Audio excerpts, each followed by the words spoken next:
Hello বন্ধুরা, তোমরা সবাই কেমন আছো? আশা করি ভালো আছো। আমিও ভালো আছি। আজকে তো অষ্টমী স্নান, সবাই জানো আমাদের এদিকে হচ্ছে, যেখানে হয় ওই জায়গাটার নাম বড়ধাম বলে, কেউ চুলকানির ধাম বলে।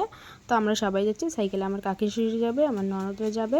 স্নান করবো ওখানে গিয়ে, তারপরে মায়ের দর্শন করব। অনেক লোকজন অনেক দূর দূর থেকে আসে, স্নান করে মায়ের দর্শন করে। তারপরে একটু মেলায় যাব, মেলায় গিয়ে কিছু খাবো। মেলায় অনেক কিছু বেরোয়েছে, তো সবাই খাবে, আমি খাবো না, যেহেতু আমার বাড়িতে এসে পুজো করতে হবে। মা, আমার শাশুড়ি মা মানে গদাধরে গেছে স্নান করতে, এখনও আসেনি, তার জন্য আমি কিছু খাবো না। আমি জিলিপি নেব, ওগুলো এসে গোপালকে দেবো, তারপর একটু খাবো। তো আমাদের এখানকার পরিবেশ কীরকম লাগলো তোমরা কমেন্টে জানিও। আর মা শ্যামসুন্দরীর জন্য সবাই লাইক, কমেন্টস, শেয়ার করো। টাটা বন্ধুরা, ভালো থেকো।